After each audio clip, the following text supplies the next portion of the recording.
Morning మ్యాగజైన్కి స్వాగతం. ప్రముఖ దినపత్రికలు వస్తున్న వార్తలు వెనక జరుగుతున్న పరిణామాలు చూద్దాం. ఈనాడు చూస్తే మోడీతో మస్క్ భేటీ అన్నటువంటి వార్తని హైలైట్ చేసింది. అమెరికా జాతీయ భద్రతా సలహాదారు వాల్జ్తో ప్రధాని చర్చలు. అమెరికా పర్యటనలో ప్రధానమంత్రి నరేంద్ర మోడీ దేశాధ్యక్షుడు డొనాల్డ్ ట్రంప్తో భేటీకి ముందు పలువురు కీలక వ్యక్తులతో వరుస భేటీలు నిర్వహించారు. భద్రతా, వాణిజ్యం సహా పలు కీలక అంశాల మీద విస్తృతంగా చర్చలు జరిపారు. ట్రంప్ 2.0 సర్కార్లో కీలక పాత్ర పోషిస్తున్నటువంటి SpaceX CEO, America department of government efficiency DOGE అధినేత ఎలన్ మాస్క్ వాషింగ్టన్లో మోడీతో సమావేశమయ్యారు. మోడీ బస్ చేసిన ప్రఖ్యాత బ్లేర్ హౌస్కి ఆయన గురువారం తన 3 పిల్లలతో కలిసి వచ్చారు అన్నటువంటి వార్తని హైలైట్ చేశారు. ఇక్కడే కీ పాయింట్ ఏంటంటే కొద్దిసేపటి క్రితం ట్రంప్ నరేంద్ర మోడీల సమావేశం కూడా జరిగింది. అందులో ఎస్పెషల్లీ వలసలని ఏదైతే అక్రమ వలసల్ని తరిమి కొడుతున్నాడో దానిని నరేంద్ర మోడీ సమర్థించారు. భారతదేశంలో కూడా ఇట్లాంటి విధానమే అమలు చేస్తాం అన్నటువంటి విషయాన్ని పరోక్షంగా తేల్చి చెప్పారు. ఇకపోతే అపహరణ, దాడి, SC/ST అట్రాసిటీ కేసులో వైకాపా నేత వల్లభనేని వంశీ అరెస్టు. వైకాపా నేత గన్నవరం మాజీ ఎమ్మెల్యే వల్లభనేని వంశీని విజయవాడ పోలీసులు గురువారం తెల్లవారు హైదరాబాద్లో నాటకీయ పరిణామాల మధ్య అరెస్ట్ చేశారు. కిడ్నాప్, దాడి, SC/ST అట్రాసిటీ వ్యవహారంలో వంశీతో పాటు మరికొందరి మీద విజయవాడలోని పడమట పోలీస్ స్టేషన్లో కేసు నమోదైంది. దర్యాప్తులో భాగంగా విజయవాడ పశ్చిమ జోన్ ADCP రామకృష్ణ నేతృత్వంలోని ప్రత్యేక బృందం బుధవారం హైదరాబాద్ వెళ్ళింది. వంశీ రాయదుర్గంలోని మైహోం భూజాలో ఉన్నట్టు నిర్ధారించుకుని గురువారం వేకువజామున 5 గంటలకు ఆయన ఇంటికి వెళ్ళి తలుపు తట్టారు. టీషర్టు, షార్ట్లో ఉన్నటువంటి వంశీ వచ్చి తలుపు తీశారు. పడమట పోలీస్ స్టేషన్లో నమోదైన కేసులో నిందితుడిగా ఉన్న మిమ్మల్ని అరెస్ట్ చేస్తున్నామని పోలీసులు చెప్పారు. తనను ఎలా అరెస్ట్ చేస్తారని వంశీ వారితో వాగ్వాదానికి దిగారు. న్యాయస్థానంలో ముందస్తు బెయిల్ వ్యవహారం పేరు చెప్పి తప్పించుకునేటటువంటి ప్రయత్నం చేశారు. పోలీసులు సమాధానం చెప్తున్నా పట్టించుకోకుండా దాదాపు అరగంట పాటు వాదన కొనసాగించారు. పోలీసులు FIR ప్రతిని అరెస్టు వారెంట్ని చూపించడంతో వెనక్కి తగ్గారు. దుస్తులు మార్చుకుని వస్తాను గదిలోకి వెళ్ళిన వంశీ దాదాపు 40 నిమిషాలు బయటికి రాలేదు. తన సన్నిహితులు, వైకాపా నేతలు, న్యాయవాదులు అనుకూలమైనటువంటి తెలిసిన మీడియా ఛానల్ ప్రతినిధులకి ఫోన్లు చేశారు. తనను అరెస్ట్ చేసేందుకు విజయవాడ పోలీసులు వచ్చారని వెంటనే తన నివాసానికి రావాలని కోరారు. తన వాహనాన్ని అనుసరించాలని, అవసరమైతే అడ్డుకోవాలని కోరినట్టు తెలుస్తోంది. సమయం మించిపోతుందని పోలీసులు పదే చెప్పడంతో వంశీ బయటకు వచ్చారు. ఉదయం 8 గంటల ప్రాంతంలో పోలీసులు ఆయన తమ వాహనంలో ఎక్కించుకుని విజయవాడ బయలుదేరారు. అరెస్టుకు ముందు ఏపీ పోలీసులు సమాచారం ఇవ్వడంతో రాయదుర్గం స్టేషన్ నుంచి తోడుగా సిబ్బందిని పంపించారు. సచివర్ధన్ అన్న కిరణ్, గన్నవరం నియోజకవర్గ తెలుగు మహిళా అధ్యక్షురాలు రమాదేవి ఫిర్యాదుల మేరకు మాజీ ఎమ్మెల్యే వంశీ మీద పడమట స్టేషన్లో 2 కేసులు నమోదయ్యాయి. 2023 ఫిబ్రవరి 20న వంశీ అనుచరులు గన్నవరం తెలుగుదేశం పార్టీ కార్యాలయం మీద దాడి చేసిన సమయంలో నా సోదరుడు అక్కడ కంప్యూటర్ ఆపరేటర్గా పనిచేస్తున్నాడు. ఆ సమయంలో వైకాపా నేతలు, కార్యకర్తలు నా తమ్ముడిని కులం పేరుతో దూషించారు. పార్టీ కార్యాలయాన్ని, అక్కడ ఉన్న వాహనాలను తగలబెట్టారు. దీని మీద సత్యవర్ధన్ గన్నవరం స్టేషన్లో ఫిర్యాదు చేశారు. ఈ కేసులో నిందితులుగా ఉన్న వంశీ, ఆయన అనుచరులు రాజీ పడాలని నా తమ్ముడి మీద ఒత్తిడి తెచ్చారు. లేకపోతే చంపేస్తామని బెదిరించారు. నన్ను, నా తల్లిదండ్రులు కూడా భయపెట్టారు. దీంతో భయపడి మా తమ్ముడిని హైదరాబాద్ పంపించాం. ఈ నెల 7న పని నిమిత్తం తిరిగి ఇంటికి వచ్చాడు. 10న సత్యవర్ధన్ పలువురు ఫోన్లు చేశారు. మధ్యాహ్నం ఇంటి నుంచి బయటకు వెళ్ళిన మా తమ్ముడు తిరిగి రాలేదు. వంశీ అనుచరులు కోర్టుకు తీసుకెళ్లి తప్పుడు వాంగ్మూలం చెప్పించారని కిరణ్ పడమట పోలీసులకి ఇచ్చిన ఫిర్యాదులో పేర్కొన్నారు. దీంతో పోలీసులు BNS సెక్షన్లోని సెక్షన్లు 141, 308, 351 సబ్సెక్షన్ 3, రెడ్ విత్ 3 సబ్సెక్షన్ 5తో పాటుగా SC/ST అట్రాసిటీ చట్టంలోని section 9 subsection 2, VA section 3 subsection 1 కింద కేసు నమోదు చేశారు. వంశీతో పాటు ఆయన అనుచరులు కోట్లు, భీమవరపు రామకృష్ణ అలియాస్ రాము, గంట వీర్రాజు అలియాస్ రాజు మరికొందరు నిందితులుగా చేర్చారు. ఈ కేసులో వంశీని హైదరాబాద్లో వెంకట శివరామకృష్ణ ప్రసాద్ A7, లక్ష్మీపతి A8ని విశాఖపట్నంలో అరెస్ట్ చేశారు. మిగిలిన వారు పరారీలో ఉన్నట్టు తెలిసిన సత్యవర్ధన్, వంశీ ఆయన అనుచరులు భయపెట్టి డబ్బులు ముట్ట చెప్పి వాళ్ళకు అనుకూలంగా వాంగ్మూలం ఇప్పించారు. రమాదేవి తన ఫిర్యాదులో పేర్కొన్నారు. దీంతో డబ్బులు ఏ రూపంలో ముట్ట చెప్పారనే అంశంపై పోలీసులు దర్యాప్తు చేస్తున్నారు. వంశీని అదుపులో తీసుకుని పోలీసులు నందిగాం వై జంక్షన్ వద్దకు ఉదయం 11:57 గంటలకు చేరుకున్నారు. ఆ వాహనం వెనక వంశీ భార్య పంకజశ్రీ బయలుదేరిన కారు నందిగాం వద్ద పోలీసు అధికారులు అడ్డుకున్నారు. వంశీ వ్యక్తిగత సహాయకుడి వద్ద ఉన్న సెల్ ఫోన్లను స్వాధీనం చేసుకున్నారు. నిందితుడు వినియోగించే సెల్ ఫోన్ ఎక్కడుందని ప్రశ్నించి తర్వాత విడిచిపెట్టారు. వంశీ నగరంలోని భవానీపురం స్టేషన్ వద్దకు తీసుకొచ్చి అక్కడ కారు దించి పోలీస్ జీప్ ఎక్కించేందుకు ప్రయత్నించారు. దీనికి వంశీ నిరాకరిస్తూ పోలీసులపై ఆగ్రహం వ్యక్తం చేశారు. ఎట్టకేలకు పోలీసు వాహనం ఎక్కడంతో వంశీని కృష్ణలంక స్టేషన్కి తరలించారు. అక్కడ పోలీసు అధికారులపై ఆయన చిందులు తొక్కారు. ఎవడాడు నా మీద ఫిర్యాదు చేసి నాకు తెలియాలి, మర్యాదగా FIR ఇవ్వండి అని రుబాబు చేశారు. ఇంతలో వంశీని చూసేందుకు వచ్చిన ఆయన భార్యను పోలీసులు అరెస్ట్ వారెంట్ ఇచ్చి సంతకం చేయమని అడగగా తిరస్కరించారు. ADCP రామకృష్ణ నేతృత్వంలో మధ్యాహ్నం 1 గంట సమయంలో కృష్ణలంక పోలీస్ స్టేషన్కి తీసుకొచ్చినప్పటి నుంచి రాత్రి 8:30 గంటల వరకు వంశీని సుదీర్ఘంగా విచారించారు. అనంతరం వంశీని అనుచరుల్ని వైద్య పరీక్షల నిమిత్తం విజయవాడ కొత్త ప్రభుత్వ ఆసుపత్రికి తీసుకెళ్లారన్నట్టు వార్తని హైలైట్ చేశారు. లేకపోతే పనులు ఆలస్యమైతే ఊరుకోం, గుత్తేదారులు అధికారులను బాధ్యుల్ని చేస్తాం, వెలుగొండ ఎందుకు ఆలస్యం అంటూ ఆవేదన, కాలువల నిర్వహణ ప్రైవేట్కి, పోలవరం బనకచెర్ల అనుసంధాన కార్పొరేషన్ ఏర్పాటు, సాగునీటి ప్రాజెక్టులపై సమీక్షలో ముఖ్యమంత్రి చంద్రబాబు, రాష్ట్రంలో సాగునీటి ప్రాజెక్టుల నిర్మాణంలో లక్ష్యాల ప్రకారం పనులు పూర్తి చేయాల్సిందే, అలా చేయకపోతే సంబంధిత అధికారులు గుత్తేదారులను బాధ్యుల్ని చేస్తాం, నిధులు జాప్యం లేని ప్రాజెక్టుల్లో పనుల జాప్యాన్ని సహించమని ముఖ్యమంత్రి చంద్రబాబు హెచ్చరించారు. పోలవరం డయాఫ్రమ్ వాల్ పనుల పురోగతి మీద సీఎం కొంత అసంతృప్తి వ్యక్తం చేశారు. ఇలాంటి భారీ ప్రాజెక్టులో రోజుకి నెలకు ఎంత పని జరగాలనేది లక్ష్యంగా పెట్టుకోవాలి, అందుకు తగ్గట్టుగా పరిపూర్తయ్యేలా చూసుకోవాల్సిందని సీఎం స్పష్టం చేశారు. వెలగపూడి సచివాలయంలో ముఖ్యమంత్రి జలవనరుల శాఖ ప్రాజెక్టులపై గురువారం సమీక్షించారన్నటువంటి వార్తని హైలైట్ చేశారు. అయితే మణిపూర్లో రాష్ట్రపతి పాలన అంటూ బీరేన్ వారసుడిపై కుదరని ఏకాభిప్రాయం, సుప్తచేతనావస్థలో శాసనసభ, మణిపూర్లో రాష్ట్రపతి పాలన విధించారు. జాతుల ఘర్షణల నేపథ్యంలో ముఖ్యమంత్రి బీరేన్ సింగ్ ఇటీవల రాజీనామా చేసిన నేపథ్యంలో కేంద్ర హోంశాఖ నుంచి గురువారం మేరకు నోటిఫికేషన్ వెలువడింది. మణిపూర్ ప్రభుత్వ అధికారాలన్నింటినీ అక్కడి గవర్నర్కు దఖలుపరుస్తూ రాష్ట్రపతి ద్రౌపది ముర్ము ఉత్తర్వులు ఇచ్చారని నోటిఫికేషన్ పేర్కొంది. శాసనసభను సుప్తచేతనావస్థలో ఉంచినట్టు తెలిపింది. బీరేన్ సింగ్ రాజీనామా అనంతరం తదుపరి ముఖ్యమంత్రిపై మణిపూర్ బీజేపీ నేతలు పార్టీ అధిష్టానం సంప్రదింపులు జరిపారు. సీఎం అభ్యర్థిపై రాష్ట్ర పార్టీల ఏకాభిప్రాయం రాని నేపథ్యంలో రాష్ట్రపతి పాలన వైపే కేంద్రం మొగ్గు చూపింది. మణిపూర్ ప్రస్తుత శాసన పదవీకాలం 2027 వరకు ఉంది. గవర్నర్ అజయ్ కుమార్ బల్లా నివేదిక, ఇతరత్ర సమాచారం ఆధారంగా తదుపరి నిర్ణయం తీసుకుంటారన్నట్టు వార్త హైలైట్ చేశారు. అయితే షిర్డీ సాయి చెల్లింపులకి బ్రేక్, ఎన్పీడీసీఎల్ సీఎండీ ఉత్తర్వులపై స్పందించిన ప్రభుత్వం, సీఎండీని పిలిపించి వివరణ కోరిన మంత్రి గొట్టిపాటి. ఈనాడు కథనానికి స్పందన, షిర్డీ సాయి ఎలక్ట్రికల్స్కి నిబంధనలకు విరుద్ధంగా 250 కోట్ల చెల్లింపులకు బ్రేక్ పడింది. దీనిపై ప్రభుత్వం నుంచి స్పష్టమైన ఆదేశాలు అందిన తర్వాతే ముందుకు వెళ్లాలని దక్షిణ విద్యుత్ పంపిణీ సంస్థ సీఎండీ సంతోష్ రావును ఆదేశించింది. షిర్డీ సాయి సేవలో సంతోష్ రావు శీర్షికన ఈనాడులో గురువారం ప్రచురితమైన కథనంపై ప్రభుత్వం స్పందించింది. ఆ సంస్థ సీఎండీ సంతోష్ రావును తాడేపల్లిలోని క్యాంప్ కార్యాలయానికి మంత్రి గొట్టిపాటి రవికుమార్ పిలిపించి నిబంధనలకు విరుద్ధంగా బిల్లుల చెల్లింపుపై వివరణ కోరారు. వ్యవసాయ కనెక్షన్లకు స్మార్ట్ మీటర్లు ఏర్పాటు చేసిన తర్వాత అనుబంధ పరికరాలకు మిగిలిన 20% చెల్లించాలని నిబంధన ఉందని మీరే చెప్తున్నారు, అయినా అనవసర వ్యవహారాలకు అవకాశం కల్పిస్తున్నారు అని సంతోష్ రావుపై ఆగ్రహం వ్యక్తం చేశారు. టెండర్ నిబంధన ప్రకారం ప్రాజెక్టు పనులు పూర్తయ్యాక బిల్లులు చెల్లించాలని మంత్రి ఆదేశించారు. అందుకు విరుద్ధంగా చెల్లింపు ఉత్తర్వులు ఇవ్వాల్సిన అవసరం ఏంటని సీఎండీని నిలదీశారు.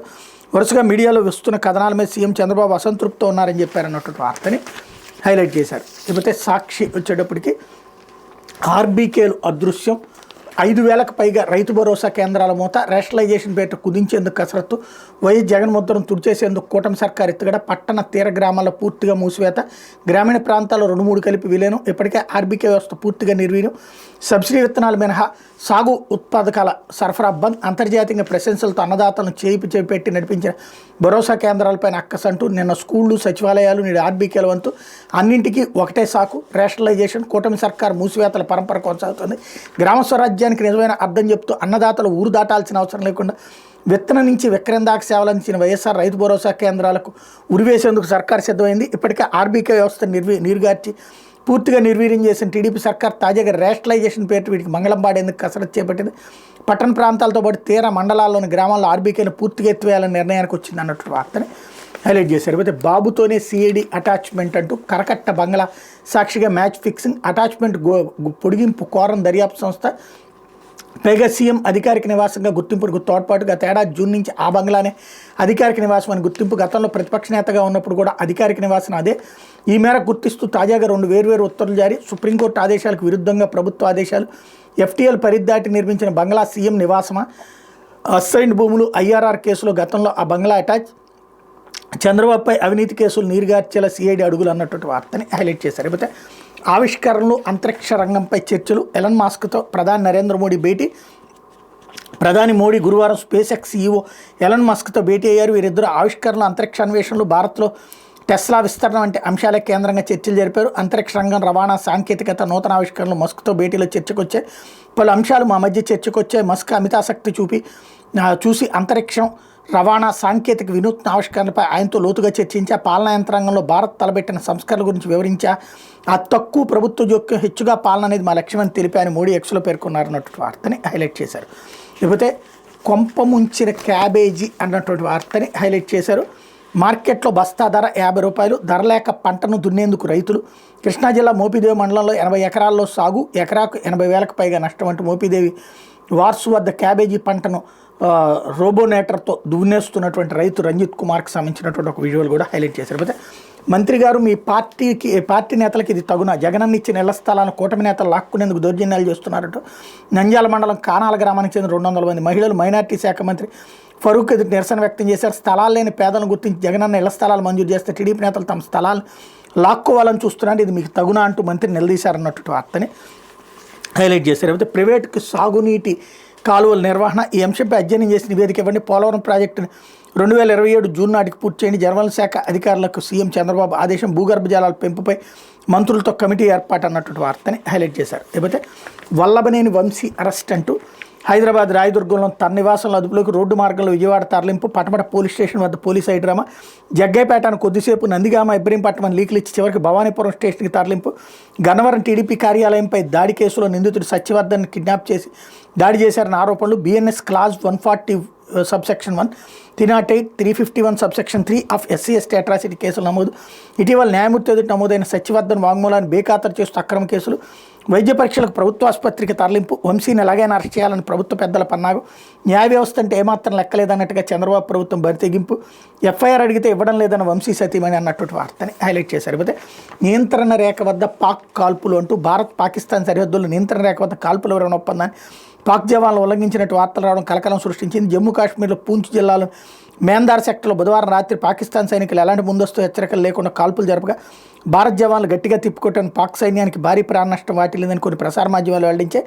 అయితే ఇందులో ఏమాత్రం వాస్తవలేదు భారత సైనిక అధికారులు గురువారం స్పష్టం చేశారు. ఈ మేరకు ఒక అధికారిక ప్రకటన విడుదల చేశారు అన్నటువంటి వార్తని హైలైట్ చేశారు. ఇకపోతే సైబర్ నేరాలతో 88.58 లక్షల కోట్ల దోపిడీ, ఆసియా దేశాల్లో కొల్లగొట్టింది 6.88 లక్షల కోట్లు.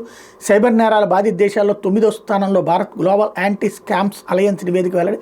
సైబర్ నేరాలు ప్రపంచాన్ని హడలెత్తుతున్నాయి. 2024 ప్రపంచవ్యాప్తంగా సైబర్ నేరగాళ్ళు ఏకంగా 88.58 లక్షల కోట్లు కొల్లగొట్టడం పరిస్థితి తీవ్రతకు నిదర్శనం.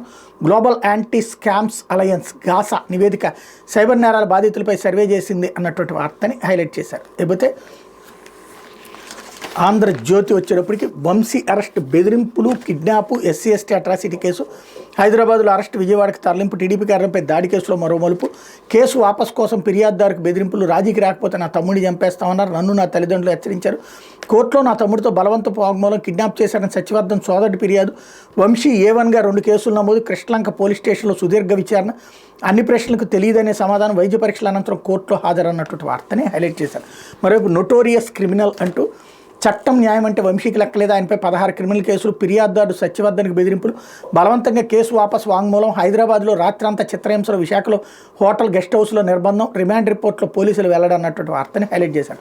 మరి పథకం ప్రకారమే నాటి దాడి అంటూ బూతుల వర్షంతో రెచ్చగొట్టిన వంశీ, టీడీపీ నేతలను గన్నవరం రప్పించి రాళ్ల దావాన, టీడీపీ కార్యాలయం ధ్వంసం, కార్ల దహనం, అడ్డుకున్న టీడీపీ శ్రేణులపై రౌడీలతో దాడి, పట్టాభి లక్ష్యంగా రోజంతా బేభత్సకాండ, గన్నవరం కేసులో నిందితులకి షాక్, 36 మందికి ముందస్తు బెయిల్ నిరాకరణ, 10 మందికి రెగ్యులర్ బెయిల్ మంజూరు అన్నటువంటి వార్తని హైలైట్ చేశారు. అయితే నీటి ప్రాజెక్టులు గడువులోగా పూర్తవా లేదంటే కాంట్రాక్ట్ సంస్థలు అధికారుల బాధ్యులు, సీఎం 2027 చివరికి పోలవరం పూర్తి కావాలి, పనులపై నిరంతరం సమీక్షించుకోవాలి, ప్రాజెక్టు ఫలితాలు వచ్చేలాగా ఉత్తరాంధ్రకు సుజల స్రవంతి ఫలాలు, వెలుగొండ 30 ఏళ్లుగా పూర్తి కాకపోవడం బాధాకరం, భూగర్భ జలాలపై మంత్రులతో కమిటీ, బనకచర్లకు ప్రత్యేక కార్పొరేషన్ బాబు, 3 దశల్లో ఈ ప్రాజెక్టుల నిర్మాణం, 2026 నాటికి హంద్రీనేవా తొలి దశ, మే నెల కల్లా పొంగనూరు కుప్పం బ్రాంచ్ కెనాల్ పూర్తి, జనవల్ శాఖ కార్యాచరణ అన్నటువంటి వార్తని హైలైట్ చేశారు. అయితే మంత్రి మెహర్బానీ ఖరీదు 343 కోట్లు, అవసరం లేకున్నా 33/11 KV లైన్ పనులు, కడప, అన్నమయ్య, చిత్తూరు జిల్లాల్లో చేపట్టేందుకు టెండర్ నోటిఫికేషన్, తెర వెనక ఏం జరిగిందన్న సిబ్బంది ద్వారా, లో వోల్టేజ్తో బల్బులు పోతున్నాయంటే డిస్కంకు 3 ఎమ్మెల్యేల లేఖలు, విద్యుత్ కెపాసిటీ పెంచాలని సూచన, లేఖ రాసినందుకు తలో కోటి, ఈ తతంగం వెనక సీఎంఓకి చేరిన సమాచారం, చర్యలకు అధికారులు సన్నద్ధం అంటే అవసరం లేనప్పటికీ కొత్తగా 33/11 KV లైన్ వేసేందుకు 343 కోట్లకు పవర్ ఫైనాన్స్ కార్పొరేషన్ నుంచి అప్పు తెచ్చి మరీ ఖర్చు చేసేందుకు దక్షిణ ప్రాంత విద్యుత్ పంపిణీ సంస్థ సిద్ధమైంది. రాయలసీమలో అత్యంత కీలకమైన జిల్లాకు చెందిన మంత్రి కోసం ఇలా చేస్తుందన్న విమర్శలు వెలువెత్తుతున్నాయి. పనులను తమ సన్నిహితులైన కాంట్రాక్టర్కి అప్పించి వారి నుంచి కమిషన్లు వసూలు చేసుకోవడానికి ఆయన పూనుకున్నారన్న విమర్శలు వెలువెత్తుతున్నాయి. ఈ డిస్కం పరిధిలోనే గతంలో ట్రాన్స్ఫార్మర్లు, విద్యుత్ స్మార్ట్ మీటర్లు, ట్రాన్స్మిషన్ వైర్లు వంటి వాటి కొనుగోలు వేల కోట్ల అవినీతి చోటు చేసుకుంది. ఈ మంత్రి కూడా ఇప్పుడు అదే తరహాలో ప్రభుత్వ ఖజానాను కొలగొట్టేందుకు సమాయత్తమయ్యారని జోరుగా ప్రచారం సాగుతోంది. అవసరం లేకున్నా డిమాండ్ను చూపిస్తూ కడప, అన్నమయ్య, చిత్తూరు జిల్లాల్లో 33 KV లైన్ పనులు సృష్టించారని విద్యుత్ ఉద్యోగులు ఆరోపిస్తున్నారు. ఇందుకోసం 343 కోట్ల వ్యయంతో పరికరాల కొనుగోలుకు SPDCL టెండర్లు పిలిచింది. టెండర్ నోటిఫికేషన్ చూశాక కొందరు డిస్కం ఉద్యోగులు దీని వెనక ఉన్న పెద్దలు ఎవరైనా ఆరా తీశారు. పెద్ద గూడుపోటానియే ఉందని వారికి తెలిసింది. ఈ 3 జిల్లాల్లో విద్యుత్ ప్రవాహం తగ్గిపోతుందని, లో వోల్టేజీ సమస్య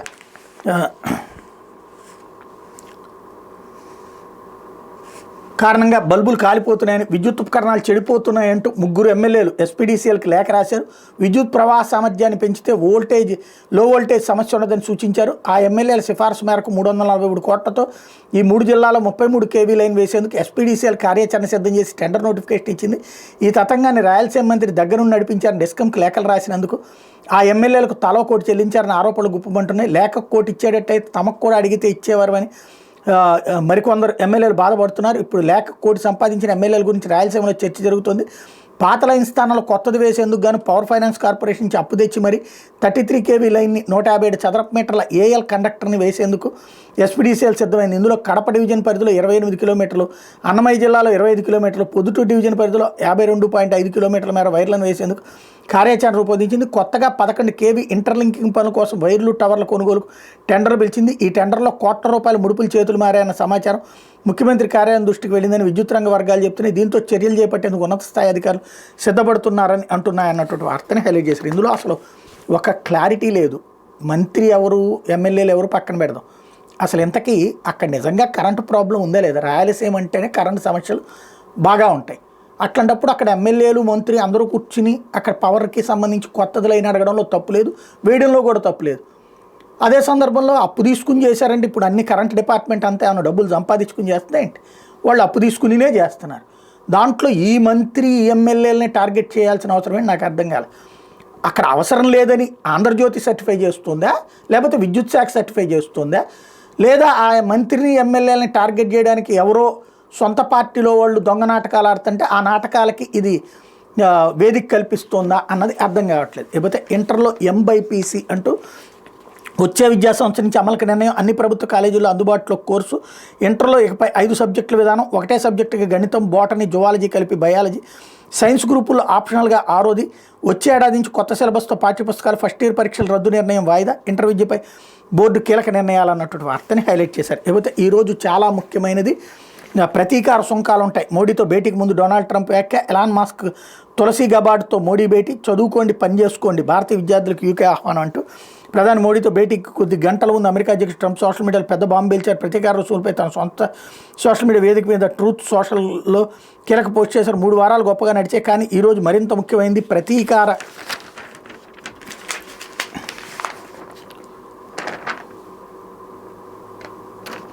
నిర్ణయం ఉంటుంది. మేక్ అమెరికా గ్రేట్ అగైన్ అంటూ ట్రంప్ గురువారం ట్రూత్ సోషల్లో పేర్కొన్నారంటే మోడీతో జరిగే సమావేశంలో సుంకాల విషయంపై తప్పనిసరిగా చర్చ జరుగుతుందని భావిస్తున్నారు. అమెరికా ఉత్పత్తులపై దేశాలు విధిస్తున్న దిగుమతి సుంకాలు చాలా ఎక్కువగా ఉంటున్నాయని ట్రంప్ తీవ్ర అసంతృప్తి వ్యక్తం చేయడమే కాదు, వాడికి తాము కూడా అదే రీతిలో బదిలిస్తామని హెచ్చరించారు. ఇప్పటికే కెనడా, మెక్సికో, చైనా ఉత్పత్తులపై దిగుమతి సుంకాలు పెంచారు. మరోవైపు ఉక్కు, అల్యూమినియం దిగుమతులపై ట్రంప్ 25% సుంకం విధించారు. ఈ చర్యతో అమెరికా కంపెనీలు తయారు చేసే ఉత్పత్తుల వినియోగం పెరుగుతుందని భావించారు. ఈ సుంకం భారత్కు కూడా వర్తిస్తుంది. ట్రంప్ తీసుకునే నిర్ణయంతో భారత్కి స్టాక్ మార్కెట్ 1000కి పైగా పాయింట్లు నష్టపోయింది కూడా. ఈ సుంకం పెంపు అంశాన్ని కూడా ట్రంప్తో భేటీలో మోడీ లేవనెత్తారని భావిస్తున్నారు. భారత్ నుంచి అమెరికాకు పెద్దగా ఉక్కు ఎగుమతి కావడం లేదు, కానీ ప్రపంచంలోని అతిపెద్ద అల్యూమినియం ఉత్పత్తిదారులు భారత్ ఒకటి. అలాగే అల్యూమినియం ఎగుమతుల్లో భారత్కి అతిపెద్ద మార్కెట్ అమెరికా. ట్రంప్ సుంకాలను పెంచిన నేపథ్యంలో భారత్కి చెందిన వేదాంత, హిందాల్కో వంటి అల్యూమినియం ఉత్పత్తి సంస్థలు క్రమంగా ప్రత్యామ్నాయ మార్కెట్ చూసుకోవాల్సి ఉంటుంది. అయితే మోడీ మాత్రం ట్రంప్తో తనకు సన్నిహిత సంబంధాలు ఉన్నాయని, అవి టెక్నాలజీ, వాణిజ్యం, రక్షణ వంటి కీలక రంగాల్లో ఇరు దేశాల మధ్య బంధాలు బలోపేతం కావడానికి దోహదపడతాయని ధీమా వ్యక్తం చేశారు. ట్రంప్ అమెరికా అధ్యక్షుడు బాధ్యతలు చేపట్టకముందే భారత్ లక్ష్యంగా పలు వ్యాఖ్యలు చేశారు. అమెరికా ఉత్పత్తులపై భారీ దిగుమతి సుంకాలను విధిస్తోందని ఆరోపించారు. గత నెలలో భారత్, బ్రెజిల్, చైనా దేశాల్లో అమెరికాకు ముప్పు పొంచి ఉందని కూడా వ్యాఖ్యానించారు. ఈ పరిస్థితుల్లో అమెరికా ఉత్పత్తులపై దిగుమతి సుంకాలను తగ్గిస్తున్నట్టు భారత్ ఇటీవల ప్రకటించింది. విలాసవంతమైన మోటార్ సైకిళ్లు, కార్లు, స్మార్ట్ ఫోన్ కాంపోనెంట్లపై దిగుమతి సుంకం తగ్గించింది. ఈ నిర్ణయంతో హార్లీ డేవిడ్సన్, టెస్లా, యాపిల్ వంటి అమెరికా దిగ్గజ కంపెనీలు లబ్ధి చేకూరనుంది. అయితే ట్రంప్ సుంకాలను పెంచడం వల్ల భారత్ కస్టమ్స్ సుంకాలను హేతుబద్ధీకరించలేదని కేంద్ర ఆర్థిక మంత్రి నిర్మలా సీతారామన్ చెప్పారు. భారత ఆర్థిక వ్యవస్థను బలోపేతం చేయడానికి నిర్ణయం తీసుకున్నట్టు చెప్పారు అన్నట్టు వార్తను హైలైట్ చేశారు. ఈ వార్త చూస్తుంటే మళ్ళీ మోడీ మీద విషం చిమ్మడం ప్రారంభమైనట్టు కనబడుతుంది. గతంలోనూ ట్రంప్ ఉన్నప్పుడు అట్లాగే సుంకాలు వేశాడు, మనము వాళ్ళ మీద సుంకాలు అట్లాగే వేసాం, ఏం తగ్గింది ఎక్కడా లేదు. అట్ ద సేమ్ టైం ఎప్పుడు బయటికి ట్రంప్కి నేను కూడా రుచి పెడతానని మోడీ చెప్పడు, మోడీకి రుచి పెడతానని ట్రంప్ చెప్పడం. కానీ ఈ వార్త రాసిన స్టైల్ చూస్తుంటే ఎట్లా ఉందంటే మోడీ అసమర్థంగా ఉంటే ట్రంప్ సమర్థంగా పనిచేస్తున్నాడని చెప్పే విధంగా ఉంది. ఇంకోటి, ఏదైతే ఐరన్కి సంబంధించి అమెరికాకి మనకి పెద్ద లెక్కే లేదని ఓ పక్కన చెప్తున్నారు. మరోవైపు దాంతో మన మీద ప్రభావం చూపెట్టిందని చెప్పి మరొక పక్కన చెప్తున్నారు. స్టాక్ మార్కెట్లో చిన్న ఫ్లక్సేషన్ సౌండ్ రాగానే ఒక్కసారి డౌన్ అవ్వడం, మళ్ళీ పుంజుకోవడం కామనే. అదాని ఇది ఎన్నిసార్లు ముంచారు, ఎన్నిసార్లు లేపారు. కాబట్టి ఒక మోడీ మీద విషం చిమ్మడం అన్నది ప్రారంభమైనట్టు. ఈ వార్తని రాసిన జర్నలిస్ట్ కన్నా యాంటీ మోడీ అయి ఉండాలి, లేదా యాజమాన్యమైన యాంటీ మోడీ స్టెప్ తీసుకోవడం ప్రారంభించి ఉండాలి. ఇకపోతే పర్యాటకంలో 20% వృద్ధి లక్ష్యం అంటూ హోటళ్లలో ప్రకృతి సేద్య ఆహారం ప్రమోట్ చేయాలంటూ ముఖ్యమంత్రి ఇచ్చినటువంటి స్టేట్మెంట్ ఇక్కడ హైలైట్ చేశారు. మరో తమిళనాడులో తమిళనాడుకి చేరిన పవన్ ఆధ్యాత్మిక యాత్ర. ఆంధ్రప్రదేశ్ ముఖ్యమంత్రి జనసేన అధినేత పవన్ కళ్యాణ్ గురువారం తమిళనాడులో తంజావూరు చుట్టుపక్కల ఉన్న వివిధ ఆలయాలను సందర్శించారు. బుధవారం కేరళలోని ఆలయాలను సందర్శించిన పవన్ గురువారం తొలుత ఓంకార మంత్ర రహస్యాన్ని సృష్టికి అందించిన క్షేత్రంగా షష్ఠ షణ్ముఖ క్షేత్రాల 5వదిగా పేరొందిన తంజావూరు జిల్లా స్వామిమలైలో కొలువైనటువంటి స్వామినాథ స్వామిని దర్శించుకున్నారు. ఆలయంలో ప్రత్యేక పూజలు నిర్వహించారు. అర్చకులు సంప్రదాయబద్ధంగా పూజలు నిర్వహించారు. పవన్ పంచహారతులతో హారతి ఇచ్చి ఆలయం చుట్టూ ప్రదక్షిణలు చేసి ధ్వజస్తంభానికి మొక్కారు. స్వామినాథ స్వామికి అత్యంత ప్రీతిపాత్రమైన కందషష్ఠి కవచ పారాయణంలో పాల్గొన్నారు. తర్వాత ఆలయంలో వెలసిన ఆది దంపతులు సుందరేశ్వరన్ స్వామి, మీనాక్షి అమ్మవార్లకు ప్రత్యేక పూజలు నిర్వహించారు. పవన్కి ఆలయ డిప్యూటీ కమిషనర్ ఉమాదేవి ఆలయ మర్యాదలతో స్వాగతం పలికారు. తంజావూరు జిల్లా కుంభకోణంలో ఉన్న శ్రీ ఆది కుంభేశ్వర ఆలయాన్ని పవన్ సందర్శించారు. ఆలయ సంప్రదాయం మేరకు మొదట ఆది వినాయగర్ని పూజించారు. అనంతరం శ్రీ ఆది కుంభేశ్వరికి ప్రత్యేక పూజలు నిర్వహించారు. ఈ సందర్భంగా అమృత భాండాకారంలో ఉన్న శివలింగ విశిష్టతను ఆలయ అర్చకులు వివరించారు. అమృతం ఇసుకతో కలగలిపి ఉద్భవించినటువంటి లింగానికి అభిషేకాలు నిర్వహించారని తెలిసి విశిష్ట పూజలు నిర్వహించారు. పంచహారతులు ఇచ్చి స్వామివారి తీర్థప్రసాదాలు అందజేశారు. ఆది కుంభేశ్వరాలయంలో స్వామివారికి ఎడంవైపు వెలసిన పార్వతీదేవి అవతారం శ్రీమంగనాయకి అమ్మవారికి కూడా పవన్ పూజలు నిర్వహించారు. అనంతరం అదే ఆలయంలో ప్రాంగణంలో ఉన్న అగస్త్య ధ్యానపీఠాన్ని సందర్శించారు. ఈ ప్రాంతంలో కూర్చుంటే తెలియకుండానే ధ్యాన ముద్రలోకి వెళ్తారని మందిర విశిష్టతను అర్చకులు ఈ సందర్భంగా వివరించారు. అంతకుముందు ఆలయ ఆస్థాన గజం మంగళంతో కలిసి అర్చకులు, అధికారులు, ఆలయ ట్రస్ట్ బోర్డు సభ్యులు పవన్ కళ్యాణ్కి స్వాగతం పలికారు. ఆలయ ఆస్థానీయునికి పవన్ అరటిపళ్ళు అందించి ఆశీస్సులు పొందారు. ఆలయ కార్యనిర్వహణాధికారి మురుగన్, ట్రస్ట్ బోర్డు సభ్యులు బాలసుబ్రహ్మణ్యం, శంకరరాణి, చిదంబరం తదితరులు పవన్కి స్వామి అమ్మవార్ల చిత్రపటాలను అందించి సత్కరించారు. అంటూ ఆలయాల్లో రాజకీయాలు వద్దు ప్లీజ్ అంటూ శ్రీ ఆది కుంభేశ్వరాలయాన్ని సందర్శనానంతరం పవన్ మీడియాతో మాట్లాడుతూ 4 ఏళ్లుగా శ్రీ అగస్త్య మహాముని ఆలయం, స్వామిమలై శ్రీ సుబ్రహ్మణ్యేశ్వర క్షేత్ర దర్శనం కోసం వేచి చూస్తున్నా ఇప్పటికీ ఆ మురుగన్ అనుగ్రహం లభించిందన్నారు. తమిళనాడులోని విజయ్ రాజకీయ ప్రస్థానం గురించి ప్రస్తావించగా ఆలయాల్లో రాజకీయాలు వద్దని సున్నితంగా తిరస్కరించారు. ఆ కుంభకోణం వచ్చిన పవన్కి బీజేపీ శ్రేణులు ఘన స్వాగతం పలికాయి. తెలుగు విద్యార్థులు అభిమానులతో పవన్ సెల్ఫీలు దిగారు. అదేవిధంగా ఓ దుకాణంలో ప్రసిద్ధిగాంచిన కుంభకోణం డిగ్రీ కాఫీని పవన్ రుచి చూశారు. పవన్ వెంట ఆయన కుమారుడు Akira Nandan, TTD trust board chairman సభ్యుడు ఆనంద్ సాయి కూడా ఉన్నారు. ఇదిలా ఉండగా శుక్రవారం పవన్ కళ్యాణ్ తూత్తుకుడి జిల్లా తిరుచెందూర్, మధురై మీనాక్షి, పళని మురుగన్, తిరుత్తణి సుబ్రహ్మణ్య స్వామి ఆలయాలను కూడా సందర్శించనున్నట్టు పోలీసు వర్గాలు తెలిపాయి అన్నటువంటి వార్తని హైలైట్ చేశారు. అయితే టీడీపీలోకి ఆళ్ల నాని అంటూ కండువాగప్ప ఆహ్వానించిన చంద్రబాబు మాజీ డిప్యూటీ సీఎం ఆళ్ల నాని గురువారం టీడీపీలో చేరారు. ఉండవల్లిలోని ముఖ్యమంత్రి నివాసంలో ఆళ్ల నానికి టీడీపీ కండువాగప్పిన సీఎం చంద్రబాబు పార్టీలోకి ఆహ్వానించారు.